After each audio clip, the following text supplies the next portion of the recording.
Don't you love it when you lug a big heavy flash out in the middle of nowhere and you realize you forgot the battery?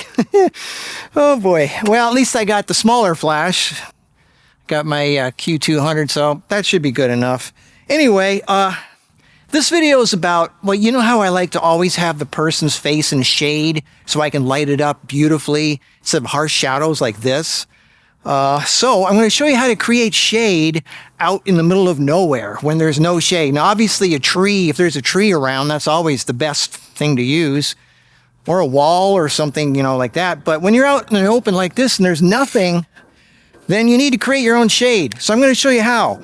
And no matter where the sun is in the sky, including overhead. Now, if the sun is overhead, obviously an umbrella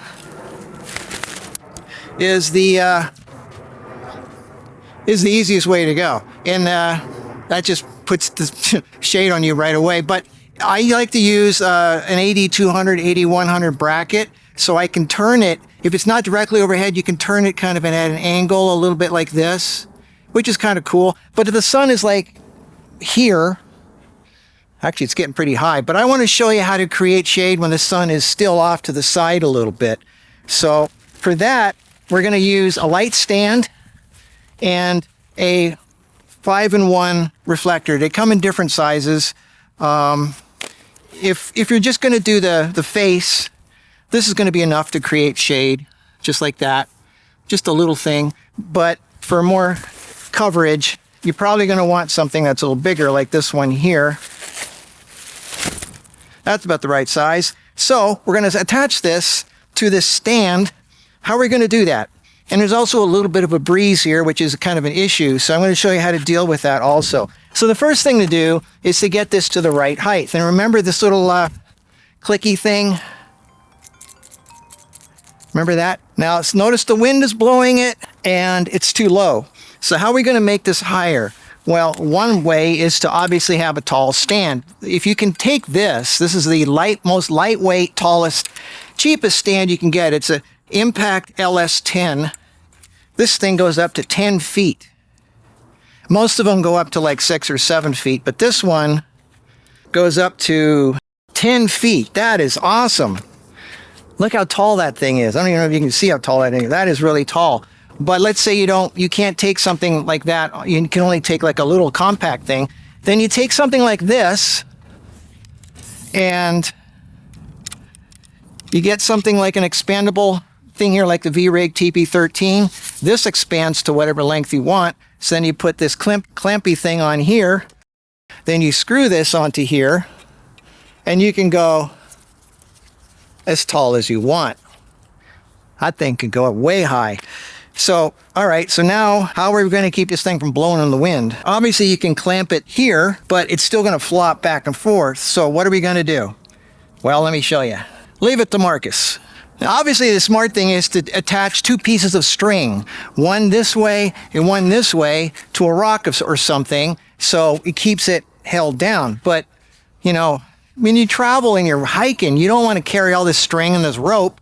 So what's the most, leave it to Marcus again, what is the most lightweight, smallest, tiniest possible string that you can possibly bring with you? Well, I've got the answer to that. Here we are. Dental floss. That's right. It doesn't get more compact than this.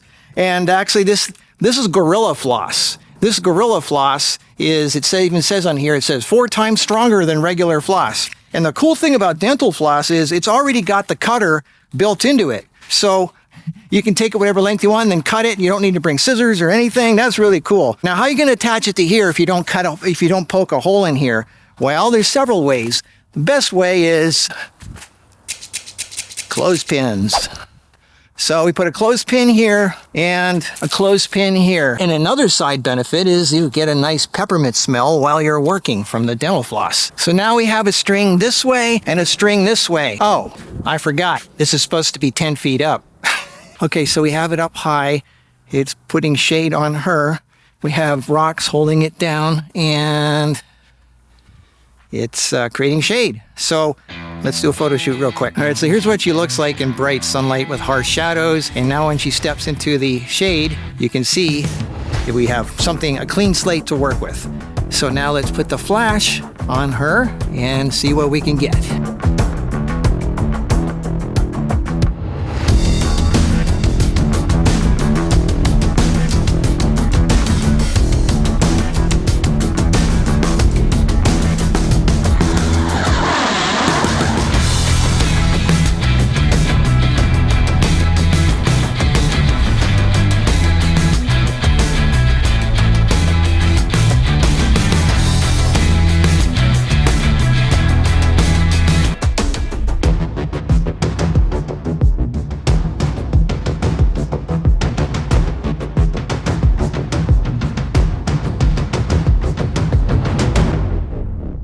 So that's how you create shade when you're out in the middle of nowhere.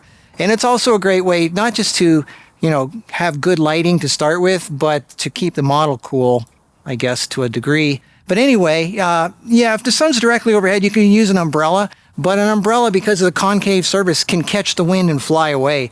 These flat things don't fly away as much as an umbrella does. And so that Dental floss. Yeah, the dental floss definitely works. I mean, it started getting pretty windy there for a minute, and you could hear these things were fighting the wind, and the floss started vibrating, kind of like the string on a cello, and started going brrr, like a musical sound. I thought it was an airplane flying overhead. Yeah, kind of gets like an airplane prop, but yeah, the dental floss definitely held. So anyway, you learn something every day on a Marcus video. So I hope you got something out of this, and thanks, Space Girl. Appreciate it. We'll see you in the next video. Bye.